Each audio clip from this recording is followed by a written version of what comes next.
ପିଲାମାନେ ଆମର ଇନ୍ଦ୍ରଧନୁ କେତେ ପ୍ରକାର କିଏ କହିଲ? 7 ପ୍ରକାର। 7 ପ୍ରକାର। କଣ କଣ ରଙ୍ଗ କିଏ କହିପାରିବ? କଳା ଆଉ ନାଲି ଆଉ ନେଳିଆ ବାଇଗଣି। ହଉ ଶୁଣ ସେମିତି ନୁ ସମସ୍ତେ ଏମିତି ମନେ ରଖିବ ସୁବିଧା ହବ ହେଲା। ବାଘ ନିଶ ହଲା ନା। ବାଘ ନିଶ ହଲା ନା। ହଁ ଆମେ ଜାଣିବା ପ୍ରଥମେ ବାରେ କଣ? ବାଇଗଣି। ବାରେ ବାଇଗଣି। ତାପରେ ହେଲା ଘରେ ହେଲା ଘନ ନୀଳ ହେଲା ଘନ ନୀଳ। ବାଘ ରେ କଣ? ନୀଳ। ବାଘ ସରେ କଣ? ସବୁଜ।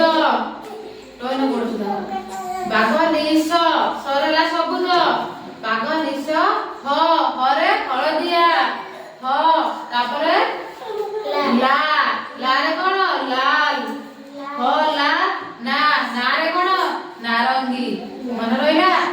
ବାଘ ନିଶ ହଲା ନା ହେଲା ହଲା ନା। ଇନ୍ଦ୍ରଧନୁର 7 ପ୍ରକାର ନାମ କଣ?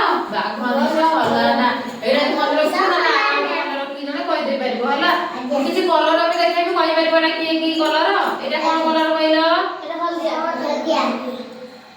ଏଇଟା ହଳଦିଆ ନୁହଁ, ଏଇଟା ଶାଗୁଆ କଲର ହେଲା।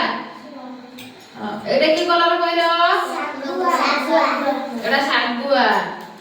ଏଇଟା କଣ କଲର କହିଲ? ଏଇଟା କଣ କଲର କହିଲ?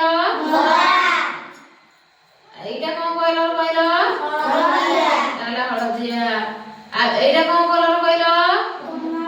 କମଳା ନାଲିଆ ଶାଗୁଆ ଆଉ ହଳଦିଆ। 3 ପ୍ରକାର କଲର ଅଛି ଏଠି ହେଲା। ଏଇଟାରେ କଣ